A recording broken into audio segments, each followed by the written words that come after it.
Hello friends, இன்னைக்கு நம்ம ரொம்பவே சூப்பரான மலாய் முட்டை குழம்பு தாங்க செய்ய போகிறோம். இந்த மாதிரி ஒரு டைம் செஞ்சிங்கன்னா அடிக்கடி நீங்கள் செய்வீங்க, அவ்வளோ டேஸ்ட்டாக இருக்குங்க. வீடியோவை ஸ்கிப் பண்ணாமல் பாருங்கள், அப்போ தாங்க பார்க்குறவங்களுக்கு புரியும். அப்போ தான் நீங்களும் உங்கள் வீட்டில் செஞ்சு பார்க்க முடியுங்க. வாங்க ஃப்ரெண்ட்ஸ், வீடியோக்குள்ளே போயிடலாம். ஃபஸ்ட்டு நம்ம தேவையான பொருள் பார்க்கலாங்க. நான் பார்த்தீங்கன்னா 5 முட்டையை வேக வச்சு எடுத்து வச்சுருக்கேன். அந்த முட்டைங்களை பார்த்தீங்கன்னா ஒரு கத்தி எடுத்துட்டு நம்ம கீரல் போட்டுக்கலாங்க. 5 முட்டையிலுமே நீங்களும் இதே போல் கீரல் போட்டு எடுத்துக்கலாங்க. நீங்களே பாருங்கள், நான் 5 முட்டையிலுமே கீரல் போட்டு எடுத்து வச்சுக்காச்சு. இப்போ நம்ம இதை ஒரு ஓரம் வச்சுக்கோங்க. அடுத்ததாக பார்த்தீங்கன்னா நம்ம தேங்காய் எடுத்துக்கிறோங்க.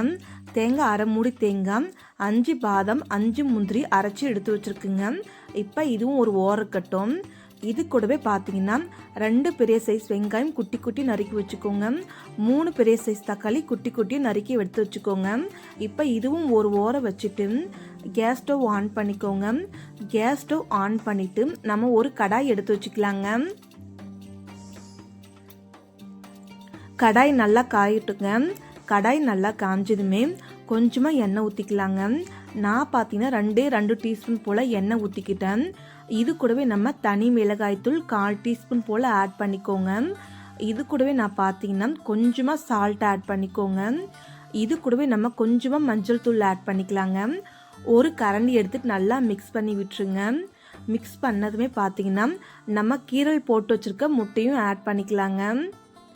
பாருங்க, நான் 5 முட்டையுமே ஆட் பண்ணிட்டேன். ஒரு கரண்டி வச்சு நம்ம வதக்கி விட்டுருலாங்க முட்டையை நல்லா. அந்த காரம் எல்லாம் பார்த்தீங்கன்னா நம்ம கீரல் போட்டுக்குள்ளேயே அந்த முட்டைக்குள்ளே இறங்கிரும். முட்டை சாப்பிட்றதுக்கு டேஸ்ட்டாகவும் இருக்குங்க. கரண்டி வச்சு கலக்கி விட்டுட்டே இருங்க. கரெக்டாக 2 நிமிஷம் போல் கலக்கி விடுங்க. முட்டை கலர் கொஞ்சம் சேஞ்ச் ஆகி வரும். அந்த ஸ்டேஜில் நம்ம ஆஃப் பண்ணிடலாங்க கேஸை.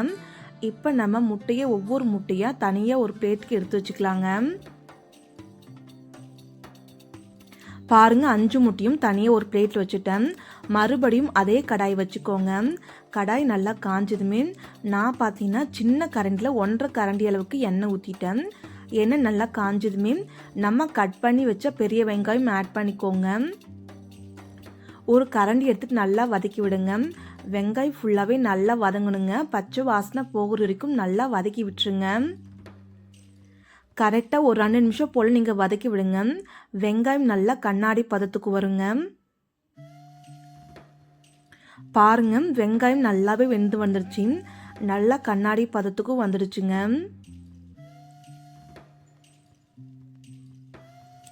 இது கூடவே பார்த்தீங்கன்னா நம்ம தக்காளி ஆட் பண்ணிக்கலாங்க. நான் பார்த்தீங்கன்னா இஞ்சி பூண்டு பேஸ்ட்டு எதுவுமே சேர்த்துக்க போகிறது கிடையாது. நீங்களும் சேர்த்துக்க வேண்டாங்க. இப்போ தக்காளி போட்டு ஒரு கரண்டி வச்சு நல்லா வதக்கி விடுங்க. இப்போ தக்காளியும் வெங்காயம் நல்லா வதங்கணுங்க. கரெக்டாக இதுவும் ஒரு 2 நிமிஷம் போல் வதக்கி விடுங்க. எந்த அளவுக்கு நீங்கள் தக்காளி வெங்காயம்லாம் வதக்குறீங்களோ அந்த அளவுக்கு குழம்பு டேஸ்ட்டாக இருக்குங்க. பாருங்க, தக்காளி வெங்காயம் நல்லா வதங்கிடுச்சு. அடுத்ததாக பார்த்தீங்கன்னா தேவையான அளவுக்கு தனி மிளகாய் தூள் சேர்த்துருக்கேன். நான் பார்த்தீங்கன்னா கரெக்டாக 1/2 டீஸ்பூன் 1/4 டீஸ்பூன் 3/4 டீஸ்பூன் போல் தனி மிளகாய் தூள் ஆட் பண்ணியிருக்கேன். 1/2 டீஸ்பூன் போல் மல்லித்தூள், 1/4 டீஸ்பூன் போல் கரம் மசாலாவும் ஆட் பண்ணிட்டேன். ஒரு கரண்டி எடுத்துக்கோங்க. கரண்டி எடுத்துகிட்டு நம்ம திரும்பவும் வதக்கி வச்சிடலாங்க. இப்போ பாருங்கள், நல்லா கலரும் கிடைக்குங்க. வெங்காயம் தக்காளி எல்லாமே நல்லா வதங்கி வந்துடுச்சுங்க.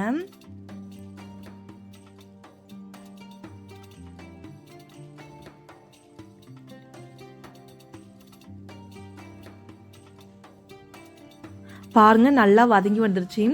இந்த ஸ்டேஜில் நம்ம தண்ணி ஆட் பண்ணிக்கலாங்க. நான் பார்த்தீங்கன்னா கரெக்டாக ஒரே ஒரு டம்ளர் போல் தண்ணி ஆட் பண்ணிட்டேன். மறுபடியும் நம்ம கரண்டி வச்சு கலக்கி விட்டுக்கலாங்க. அதிகமாக தண்ணி ஆட் பண்ணிடாதீங்க. இப்போ நான் பார்த்தீங்கன்னா கொஞ்சம் உப்பு சேர்த்துக்கிட்டேன். உப்பு சேர்த்துட்டு நல்லா கலக்கி விட்டுருங்க. உங்களுக்கு இந்த ஸ்டேஜில் உப்பு காரம் எல்லாமே கரெக்டாக இருக்கான்னு சொல்லியும் செக் பண்ணிக்கோங்க. ஒரு 2 நிமிஷம் போல் நீங்கள் விட்டிங்கன்னா நல்லா கொதிச்சு வருங்க. நல்லா கொதிச்சு வந்ததுமே நம்ம முட்டை வச்சோம் இல்லையா, அந்த முட்டையும் ஆட் பண்ணிக்கோங்க. முட்டை போட்டு நம்ம திரும்பவும் வதக்கி வச்சிடலாங்க. திரும்பவும் நம்ம கலக்கி விட்ட பின்னாடி இன்னொரு 2 நிமிஷம் போல் நம்ம இப்படியே விட்டுடலாங்க.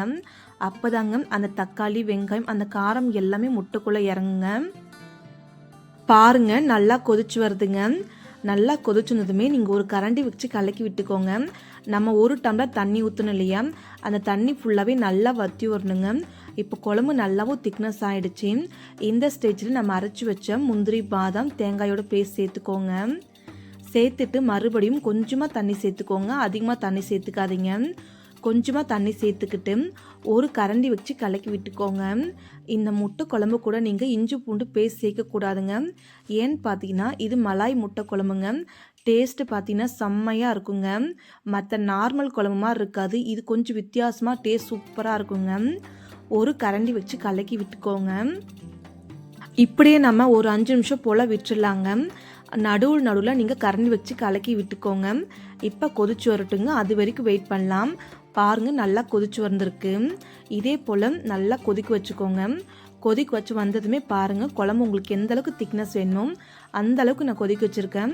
நான் பார்த்தீங்கன்னா கரெக்டாக 5 நிமிஷம் தாங்க கொதிக்க வச்சுருக்கேன். குழம்பு நல்லா திக்னஸாக இருக்குது. இந்த ஸ்டேஜில் உங்ககிட்ட கொத்தமல்லி இருந்து ஆட் பண்ணிக்கோங்க. எங்கிட்ட நான் லாஸ்ட்டில் கொத்தமல்லி ஆட் பண்ணிக்க போகிறேன். இப்போ நம்ம கேஸ் ஸ்டவ் ஆஃப் பண்ணிடலாங்க. குழம்பு நல்லா திக்னஸாக கிடச்சிருக்குங்க. இப்போ நம்ம ஒரு பவுலுக்கு மாற்றிக்கலாங்க. இந்த மலாய் முட்டை குழம்பு பார்த்தீங்கன்னா செம்ம டேஸ்ட்டாக இருக்கும். கண்டிப்பாக உங்கள் வீட்டில் ட்ரை பண்ணி பாருங்கள். இது கூட நீங்கள் இஞ்சி பூண்டு பேஸ்ட் சேர்க்கக்கூடாதுங்க. இஞ்சி பூண்டு பேஸ்ட் சேர்த்திங்கன்னா டேஸ்ட்டு வேறு மாதிரி ஆயிரும். அதனால இஞ்சி பூண்டு பேஸ்ட் சேர்க்காம இந்த மாதிரி ட்ரை பண்ணி பாருங்கள். செம்மையாக இருக்கும், செம்ம டேஸ்ட்டாக இருக்குங்க. பாருங்கள் குழம்பு நல்லா திக்னஸாக இருக்குது. இட்லி, தோசை, சப்பாத்தி, ரைஸும் எது கூட வேணாலும் அட்டகாசமாக இருக்குங்க. இது மேலே கொஞ்சமாக கொத்தமல்லி தூவிக்கிறேங்க. அவ்வளோதாங்க, சாப்பாடு ரெடி ஆகிடுச்சு. அதே போல் குழம்பு ரெடி ஆகிடுச்சுங்க. நீங்கள் ரைஸ் போட்டு கொஞ்சமாக முட்டை குழம்பு ஊற்றி சாப்பிட்டு பாருங்கள், அவ்வளோ டேஸ்ட்டாக இருக்குங்க. மறக்காமல் உங்கள் வீட்டில் ட்ரை பண்ணி பார்த்துட்டு எப்படி வந்துச்சுன்னு சொல்லி கீழே கமெண்ட் பண்ணுங்கள். Thank you friends. இந்த வீடியோ உங்களுக்கு பிடிச்சிருந்தா சப்ஸ்கிரைப் பண்ணுங்கள், லைக் பண்ணுங்கள், கமெண்ட் பண்ணுங்கள், ஷேர் பண்ணுங்கள். மறக்காமல் உங்கள் ஃபேமிலி ஃப்ரெண்ட்ஸுக்கு ஷேர் பண்ணி விடுங்க. நீங்களும் உங்கள் வீட்டில் ட்ரை பண்ணி பார்த்துட்டு எப்படி வந்துச்சுன்னு சொல்லி கீழே கமெண்ட் பண்ணுங்கள்.